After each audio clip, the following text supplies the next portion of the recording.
Hey there, welcome back to TingleCon 2022. I'm Nathan ASMR, and we are here for our collaboration panel. So we have some very fantastic ASMR artists here today. We have Tinglesmith ASMR, we have ASMR Weekly, and we've got Minx Laura 123. Thank you so much for joining us. Today, we're just going to go ahead and we have a lot of questions here to go through. So we'll just jump into it here. And the first one actually is a chance for all of our ASMR artists on this panel to just kind of introduce themselves a little bit more for people who may not know them. And so let me just read it here. Why don't you go ahead and we can start, we'll just go ahead and start in the top left here on my screen, which is Tinglesmith. And why don't you go and just start and tell us about your channel, for those who may not know it, and what can people expect to find there? Yeah, of course. Thank you, Nathan.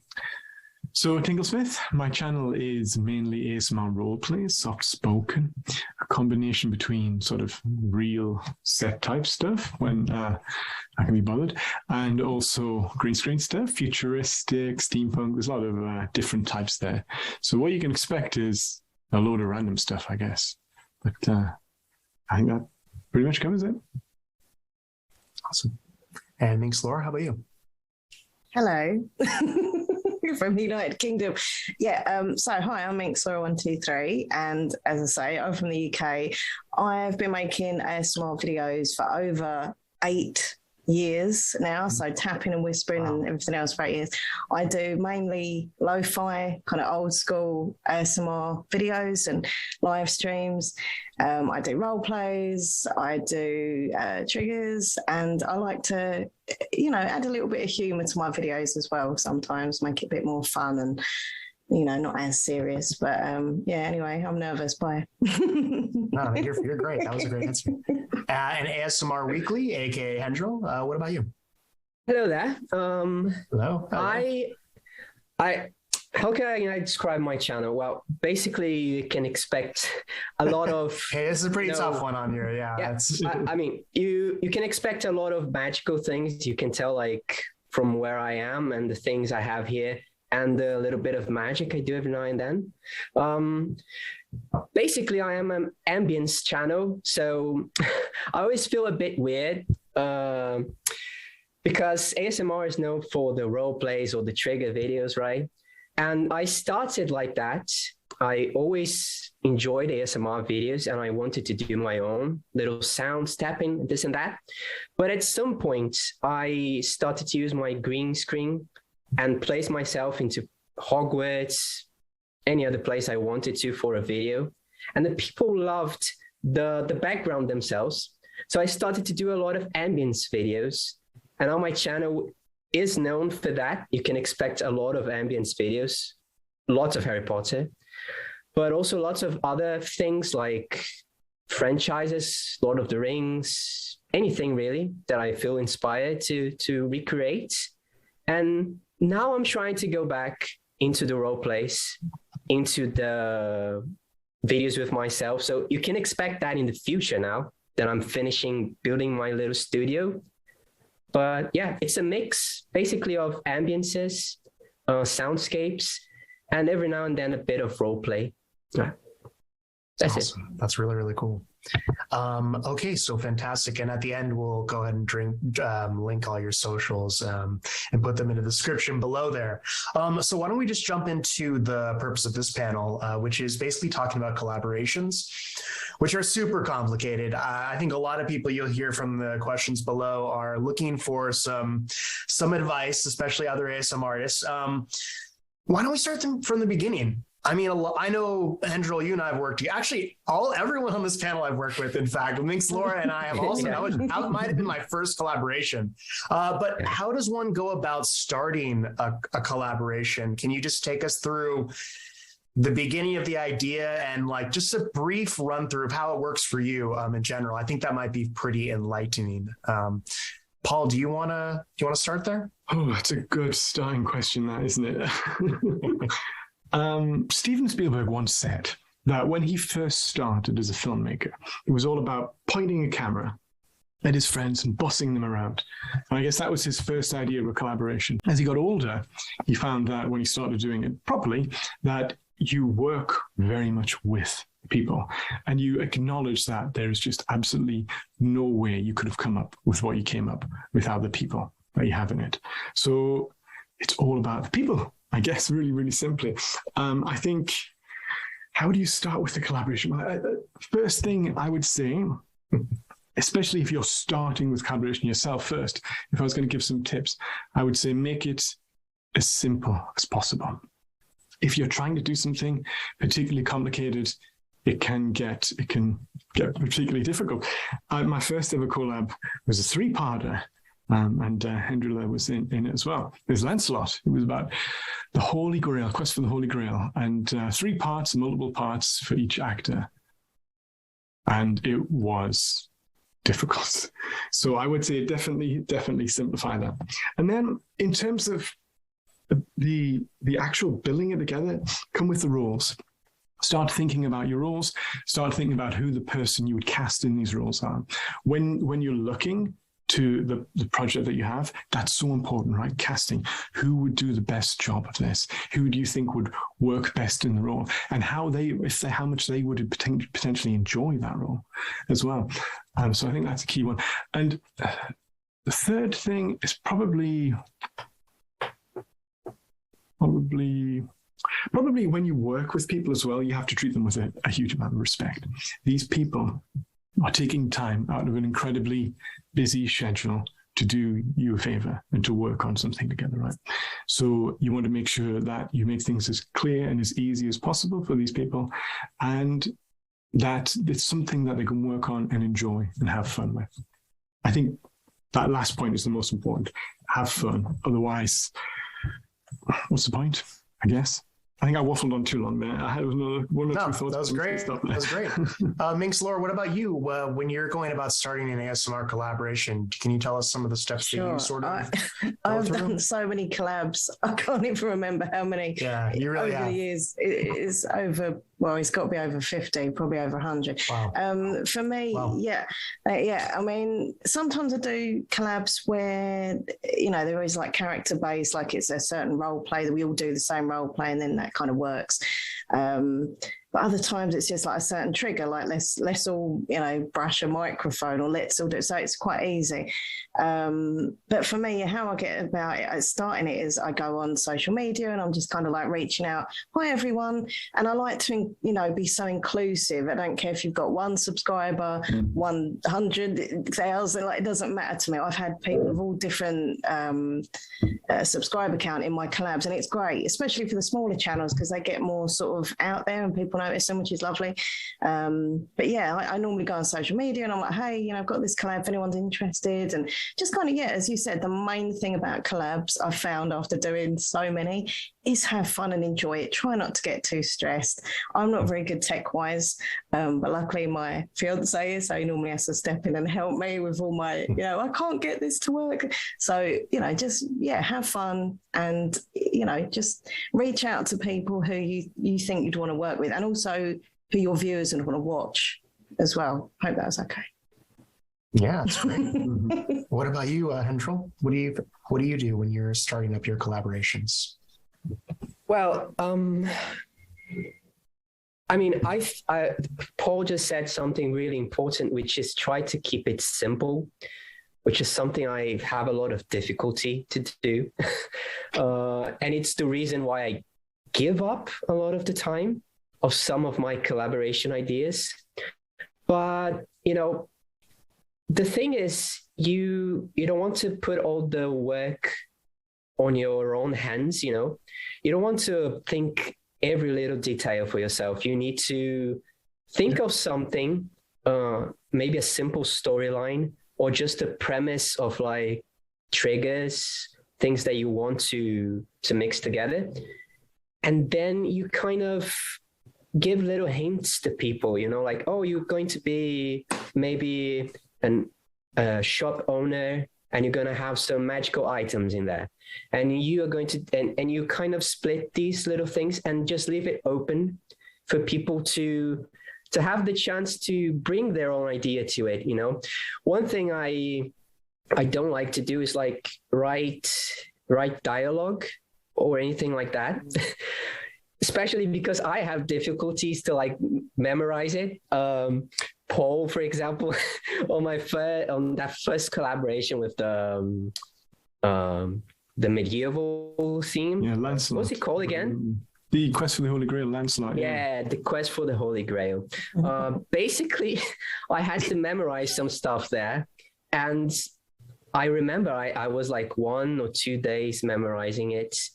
And I mean, it wasn't too difficult, but you feel like it starts to get a bit more of like an acting job, you know? Yeah. And let me get rid of this distracting thing. That was real, by the way. That was real for anyone who wants to know. It's just a bit of magic. But yeah, just imagine. It's a little bit. The thing, as Laura said as well, to try to have fun and make people have fun, I always found that very important. Whenever I had an idea, I always wanted to say, like, just do what you want as well regarding magical things or visual things that you want to do, because I have a lot of fun editing, which is a bit weird for most people. People find editing really hard. But I love doing the editing. And so I say to people, like, have fun coming with all of these challenges for me, you know, like just pretend you have a fireball on your hands or something like that, you know, and let me do that editing job. So yeah, and maybe I'm like falling away from the main question. I'm not sure, but no, well, there was a lot of great stuff in there. I really appreciate it. Yeah, that was fantastic. I mean, the thing is that, you know, you try to keep it simple, but when you are going to send your idea to people, you also need to be very concise. I don't know the word exactly, but you want to send them the main idea of the whole thing so they can feel like, what's the main picture? Do I want to be part of this? And then when you send to people, you send like specific little, you know, scripts, little ideas for each one of them, so they don't get overwhelmed with a lot of information, you know. That's one easy way to kind of deal with that. Because also when you open a file, for example, and it's gigantic, you kind of just, you know, oh my God, and your part is just like a little thing over there, you know.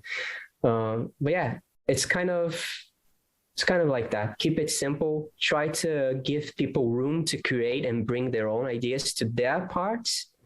And then just have fun kind of seeing all of it coming together, you know, like a one big movie thing. Yeah. Awesome. On that note, I think actually I was going to hold up this question until maybe a little later, but I think it's just relevant. But I think it's a logistical thing. When you're working with people in a collaboration, what do you find is the best way, just in terms of a technical way, to sort of work with the logistics? Like, are you Google Drive? Are you using social media to do this? Is there like a specific format you like to accept the files that make it easier for you? How do you sort of go about the logistics of literally getting these videos and putting them actually together? Paul, do you want to start there? Yeah, I guess I'm quite open. You know, what I would typically do is open a Twitter chat room. Sometimes you have a Discord chat room as well. And then I use Google Drive. I have a place there. I usually put scripts in the Google Drive. Apologies, Hendril, again, for giving you such a long script. The Quest for the Holy Grail. Yeah. I would like to say I've learned my lesson, but I haven't, have I? We can see one of the things that we might mention later, still got quite a lot to chop down from where we are. But I think fairly open, how people prefer to communicate, how people send things. In terms of logistics, yeah. Cool. Minx, Laura, how about you? Well, as I keep saying, I'm rubbish, useless with anything technical. So for me, the easiest thing I always say to people, right, here's the closing date.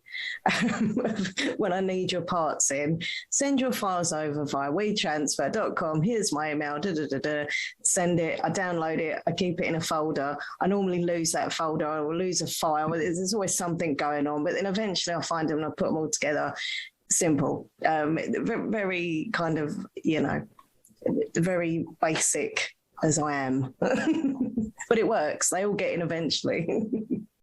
Absolutely. And what about you, Hendro? Well, I I was very new to like the idea of group chats, but I love it, like in Twitter or Instagram or any other place, because then you can kind of like brainstorm the ideas.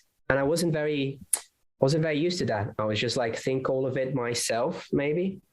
But you know, that's a pretty good, nice thing to start with. That like join the people that you want to work with, like bring them together for a kind of just, you know, saying hello to each other and then maybe brainstorming a bit, because then new ideas come up in that you didn't even like think about. And then about the file things, you know, if you want to be technical, like please always use H.264, something like that, you know, use that. It's usually .mov, no, MOV or MP4. And you don't need a huge file size, you know, you don't need to keep all the quality in that. You can lower it a bit to make it like, depends on the length as well of the video. Usually collabs have shorter, like 10, 15 minutes, or even less sometimes if you have a bunch of people in that. So like try to keep it under 2 gigabytes maybe. And then Google Drive does a great job. There's also file transfer websites like WeTransfer, things that you can use. Short, quick, but you have limitations like 2 gigabytes, 4 gigabytes sometimes. And, you know, the real thing, the logistics, the big thing is with who's going to edit it. You need to have a lot of, you know, storage space, depending on how many people you are bringing together.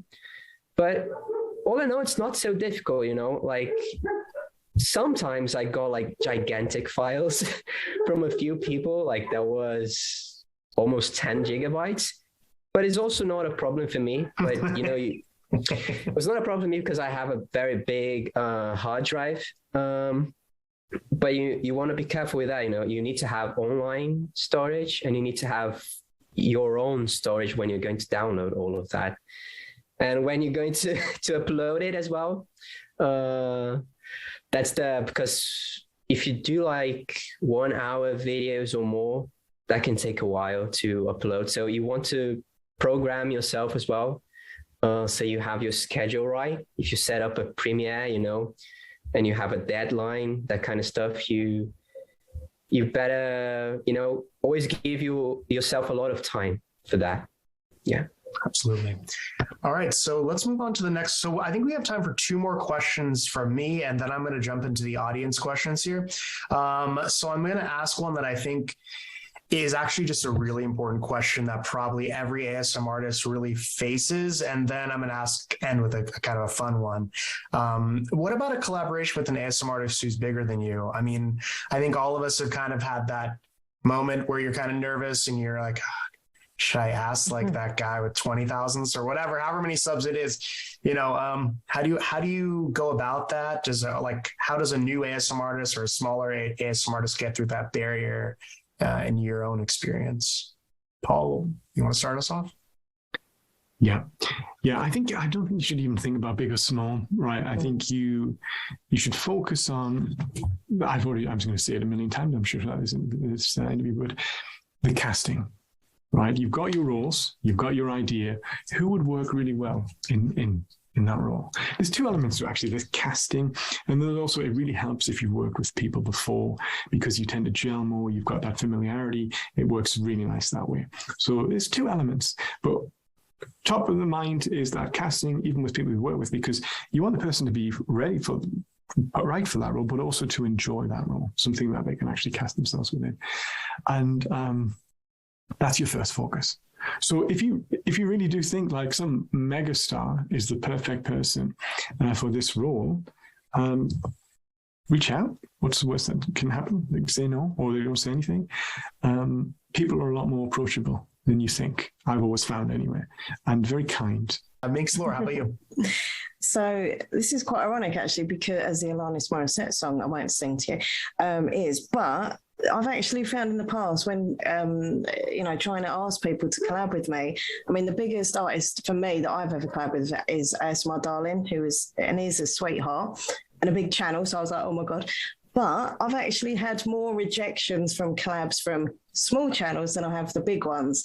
I don't see people, as I say, if you're nice, I want to work with you. It doesn't matter how many subs, it's just a number. It's ridiculous. But anyway, however, the smaller channels were like, no, I don't want to work with you. No, bye. But the bigger channels, I think they kind of they appreciate that you've kind of gone, you know what, I'd love to work with you. Do you want to work with us? And they're like, oh, no one really asks me normally. I've got this amount of subs, I don't get asked. Of course I will. So, I've actually been rejected more from smaller channels than big ones. So if you want someone in your video, if you like them, if you like their content, and, just what's the worst that can happen? They're going to say no. Oh, well, bye-bye, try someone else. But, you've got to take a chance. So that's my thing. Absolutely. What about you, Hendra? Well, I had a lot of like collabs since I started, and I always kind of try to be with the other channels or the artists that were in kind of the same range when we are talking about numbers. But you really shouldn't think about numbers like of subscribers, because one thing I sometimes don't even realize is that my like subscriber number grew quite a lot, and nothing really changed, about me. No. A lot. And I'm still the same person, same kind of like mindset. And I don't know if that like it's a thing that happens, like if you grow like to 1 million or something, if you kind of like change, oh no, I don't want to do anything with like smaller channels. I don't think that kind of happens. And when I reached people, I was always very shy. So yeah, I always feared like, oh, they're going to say no. But as Paul said, like most of the time it's impressive. Like they actually, if they like your idea, and you have that role, that thing that you prepare for them, and they see that you thought about it, like it suits the things they do specifically, like the famous triggers, that kind of thing. And they see that you worked on that. They usually are very, excited, inspired to be a part of it. But also I like to be invited, I also like to be invited. I don't like to invite people so much still. I just feel kind of like I am shy, even in the internet. So the thing is, I had a few collaborations with like channels which are really, really big. Like they reached out to me, and I was really impressed. Like why would someone like at their level try to want to work with me? I work with Jibby ASMR, ASMR Glow, Fred's Voice ASMR recently, and it was so good. It was like so normal. It wasn't like anything out of the ordinary. They reached out to me. They say like, oh, I was thinking like, maybe you can do a background for me, and you can do a cameo and something, and you just talk with another human being. It's just another human person doing their thing, and you kind of just work together there. It's very normal, and you shouldn't be afraid of other ASM artists, because people do want to work with one another. It's fun, it's fun doing videos with other people, because you mix the styles and you mix the triggers, and the result is really good. I mean, I love it, but I have a difficulty to like reaching out to people. That is normal, but you just need to go for it. You need to go for it. And the worst is that they say maybe their schedule is not right, or they can't do it. But you keep trying again. Keep trying again if you really want to work with someone. Yeah. Absolutely. Okay, great. So we'll move on to my last question, and then we're going to jump into the audience questions here. And I think this will be kind of more of just a funny kind of question. But so why don't you just tell us about your biggest challenge that you've faced so far with the collaboration, and also maybe just in general, maybe a collaboration you're kind of proud of, and one maybe you're not so proud of. Maybe that's the way to do it. Like just, one you're proud of, one you're not so proud of. Paul, do you want to start us off? I'm proud of all of them. I think I've every time I've worked on a collab, I've worked with some amazing people. and it has been an honor every time. So I think I'm proud of all of them. Yeah. Worst mistake? Well, you know, I mentioned it before. Maybe biggest challenge. Biggest challenge. Okay, yeah. Yeah, biggest challenge. Yeah. The quest for the Holy Grail. Why was my first collab a 3-parter with multiple parts? And then you just have one person slightly change the continuity, and then you're like, oh, how am I going to deal with this? And then there's loads of editing, and there's effects and all sorts. That was tricky. I think that was my biggest challenge. And then you said, what do you say? My favorite? Oh, Murder on the Orient Express, I think. The way that came together, and I'm sure we can talk about that a little bit more later, but I was so pleased with that. Everybody in that, who was involved in that, did an amazing job. They pulled their parts together perfectly.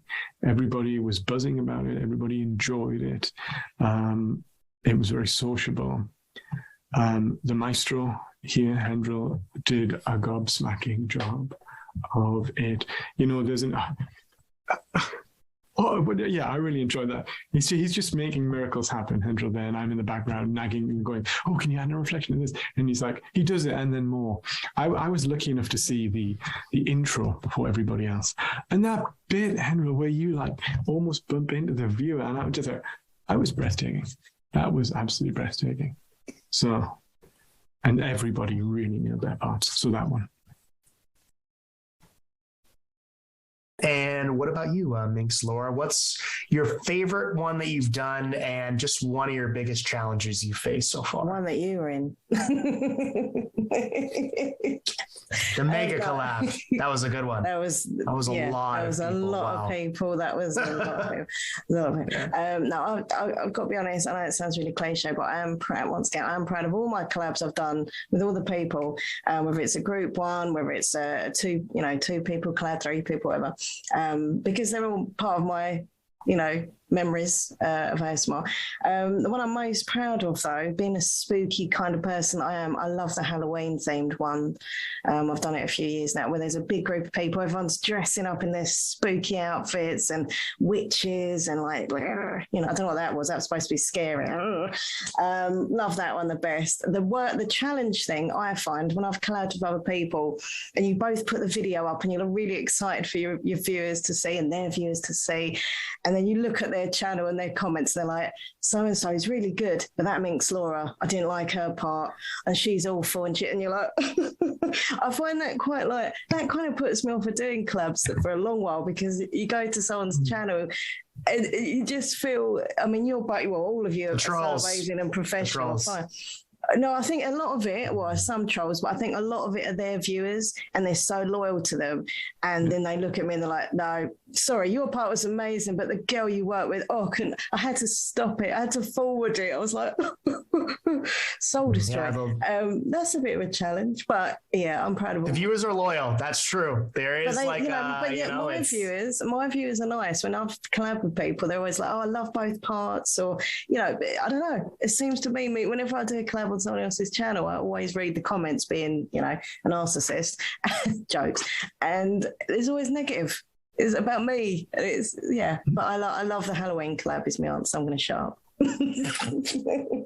That was fantastic. No, thank you so much. And Hendril, what about you? What's just a collab you're super proud of, and also one of the biggest challenges you faced?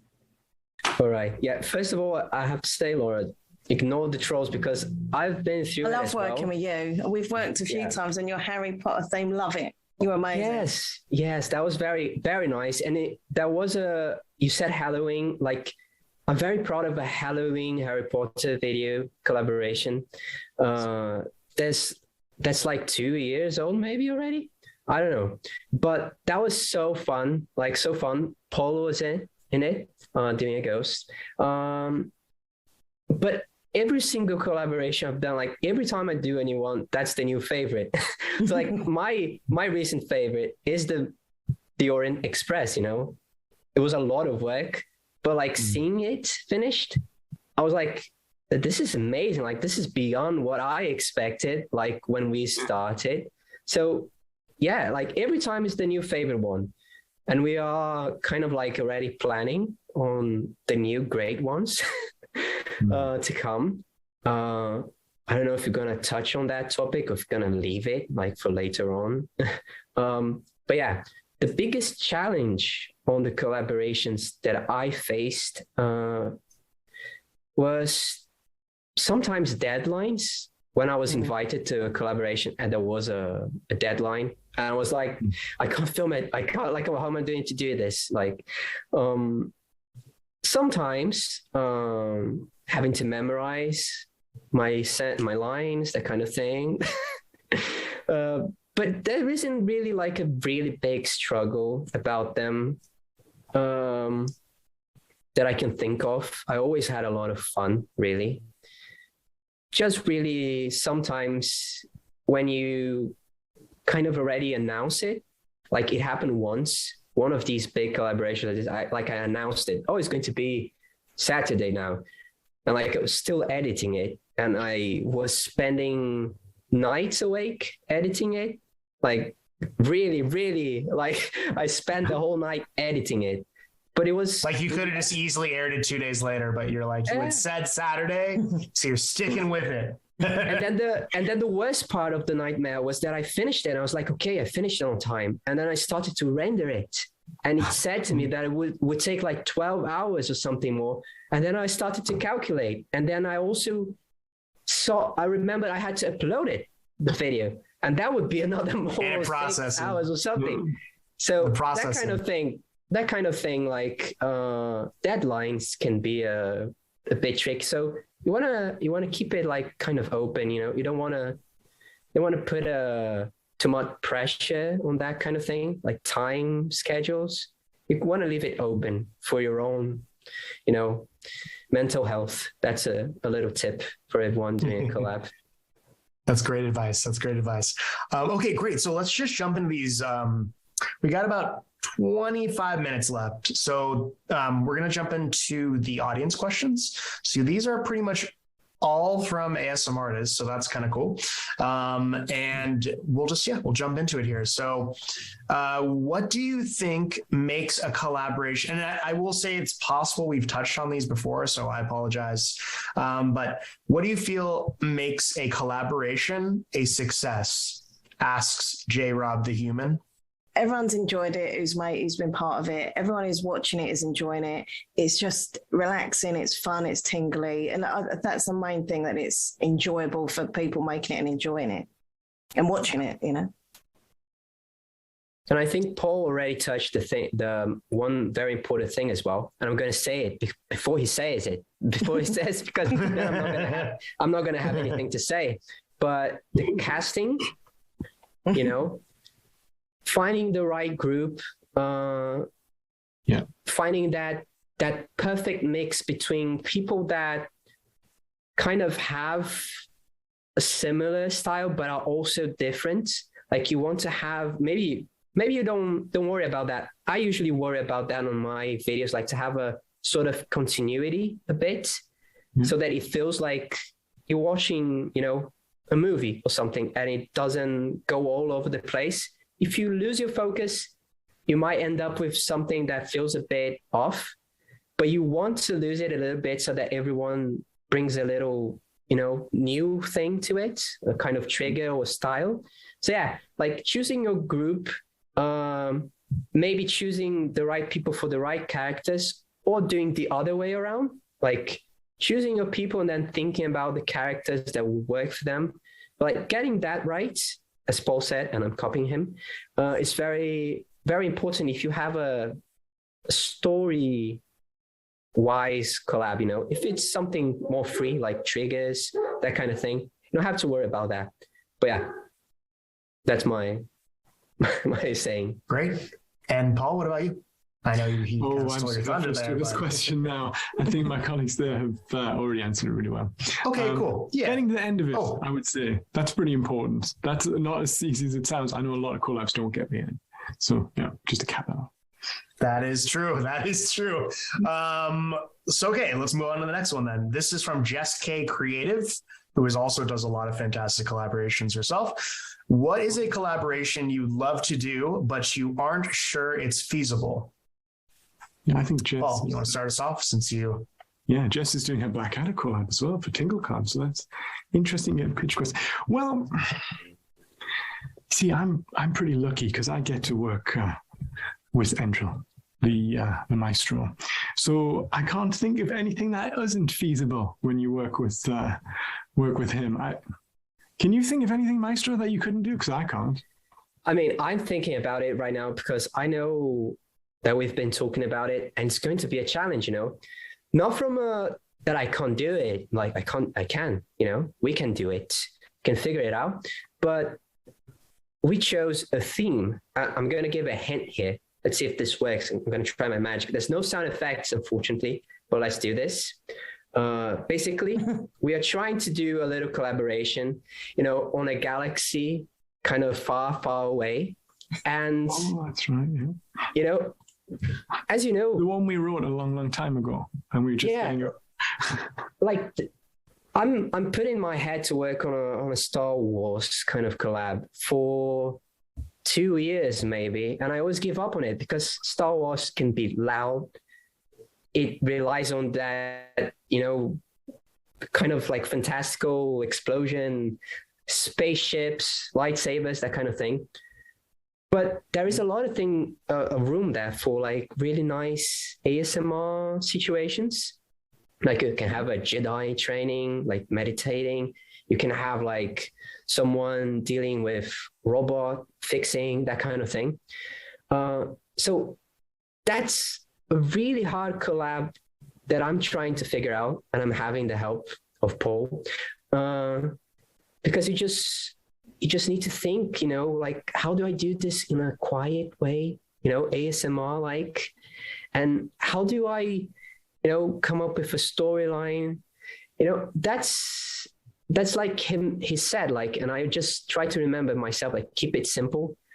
But when you have something that you want to bring this very fantastical storyline or something, that can be really difficult to realize, like to make it happen. So the most difficult thing is when you want to tell a story at the same time. That's for me, you want to tell a very complicated story and have an ASMR aspect to it. You can get really lost in that, but we're going to do it. We're going to do that. Okay. Awesome. That is, we love to hear that, TingleCon. And Laura, what about you? Is there like a collaboration that you would love to do, but you aren't quite sure if it's feasible on your end, or? For me personally, so I always go on that I'm so proud of being a lo-fi ASMR channel. That's my thing. However, I've got to confess, sometimes in my mind, I have all these ideas of like, videos with special effects and all this amazing editing, and I can't do it. I'm useless, and it's not putting myself down. It's genuinely, you can always I'm ask old. us. I mean, when I done it with you, ask. ASMR Weekly, thank you, sweetheart. When I done it with you, you made my little part that was really boring. You put all the effects in, and there was magic. I was like, can't you edit every video of mine to make it magical? But but joking aside, there are a lot of people out there like me. I mean, you lot are all very, very talented, but I'm not like, I can't edit. I can barely use Movie Maker. So there's parts of me that think I'd love to do a video with this effect and a green screen and magical thing. I mean, everything you do is amazing. But someone like me, I don't know what to do. So I just kind of put a duvet cover up behind me, and that's my background. But that's, it's kind of sad because I do have all these creative ideas and I just can't do them. So that's a big challenge. Yeah. But it's funny because I always been the technical kind of green screen, special effects, ASM artist. But I always wished I had that incredible power, of like just not having to worry about all of this editing, just do the lo-fi thing. It's like you always want the kind of opposite thing. You want to have those kind of things, and you can always ask me. And when I do my collaboration as well, I always like to have these sort of lo-fi somehow implemented in that.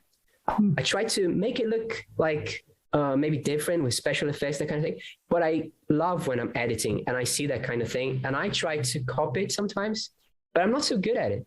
I wish I had that thing, like just Let's swap. Fast tapping. I don't know what it is, but it's like so good, like just being a bit like that kind of thing, like I just want to do that, and I try, but there's people who have talent for every specific thing.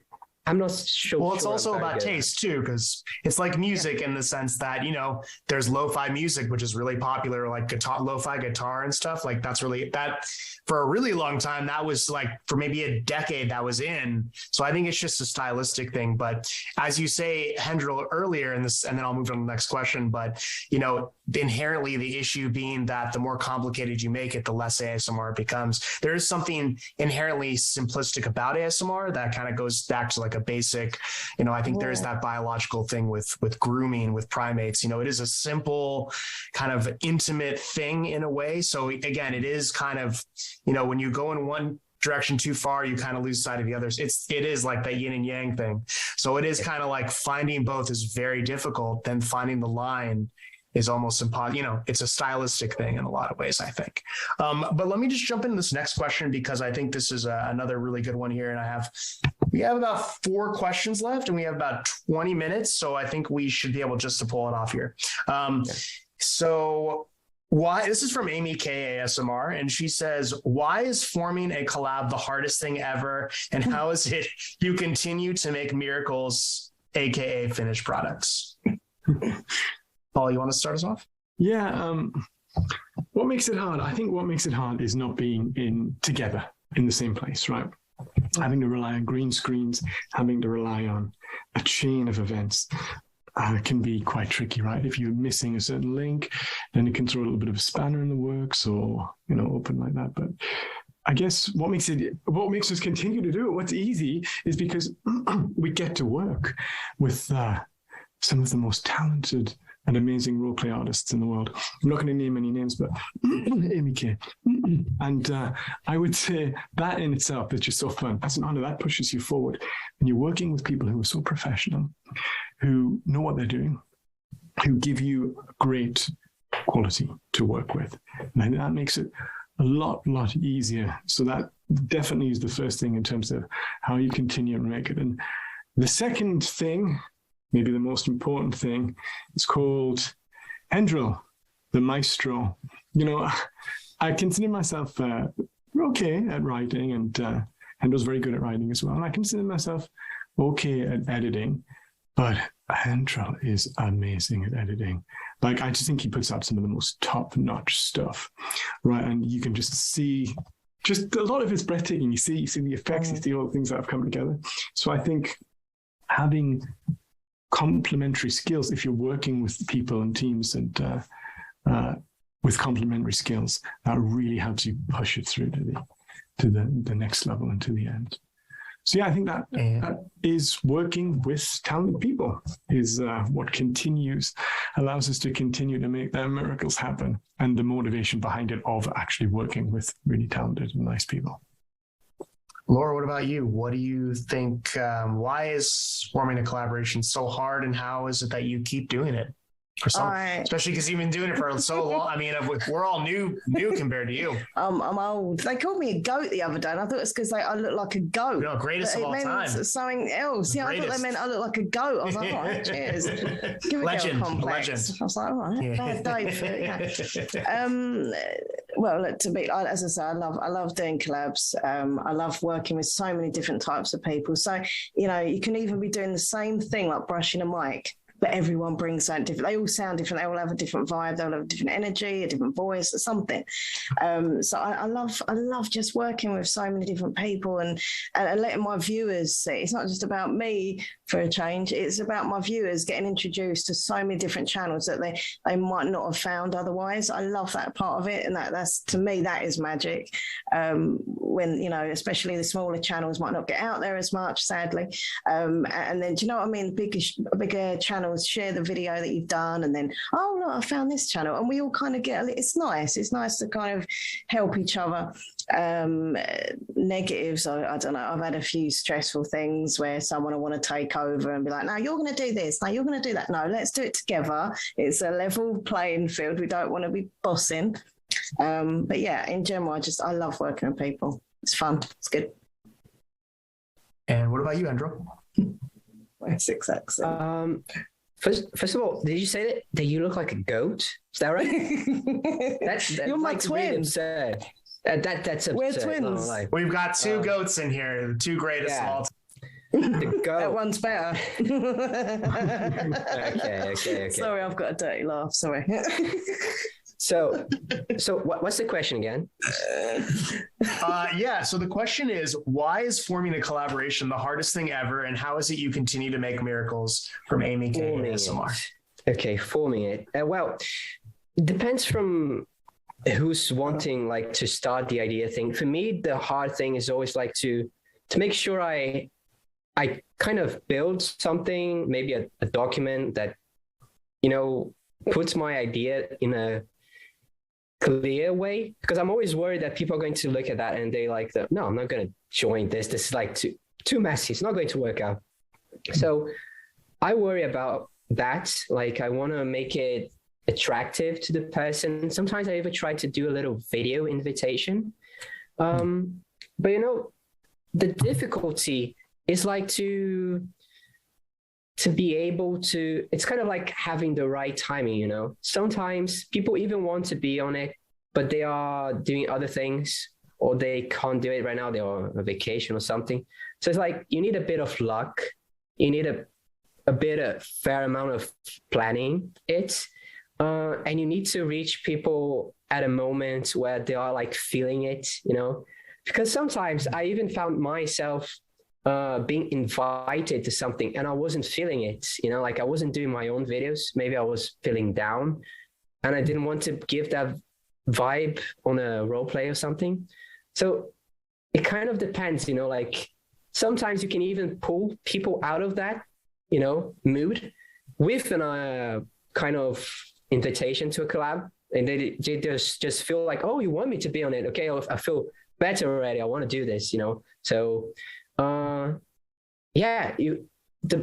difficulty is like reaching out to people. First, you need to break that fear if you have it. Like, reach out to the people. Then you need to be lucky for them to join in the right moment, and then pretty much everything else just kind of works out.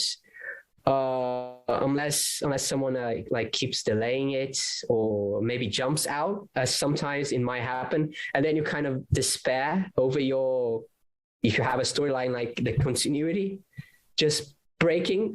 But yeah, usually it can be fixed with editing, a bit of imagination. Yeah.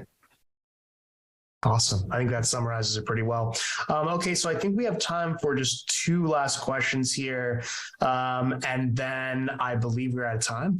And so I'll just read these two more here. This is from, let's go with this one here. This is from Knob the Goblin. Knob the Goblin, we're giving huge shout outs to in TingleCon, aka Whisperwind. I highly recommend taking a look at that channel.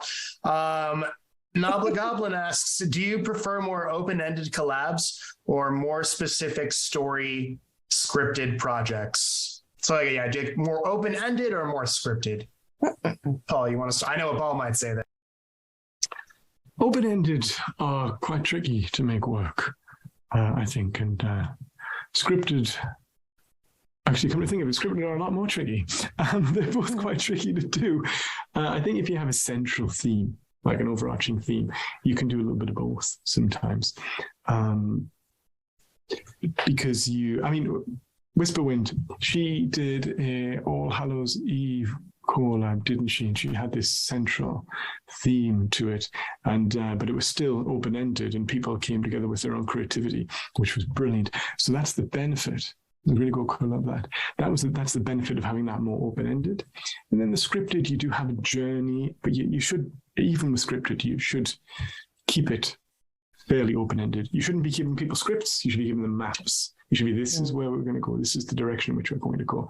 This is how your character plays into the whole. This is the mapping.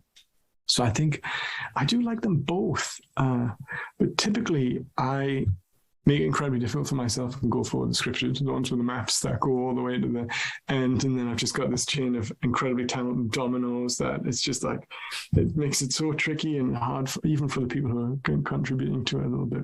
So both in a roundabout way. All right. What about you, Mixlor? Which one do you prefer, more open-ended or more like scripted type stuff? Can I just say, as an Essex girl, hello to Knob. I never thought I'd be saying that. You might not know what it means in the UK, but let's just say an Essex girl does, and the UK view as well. So hello, Knob. Thank you for your question.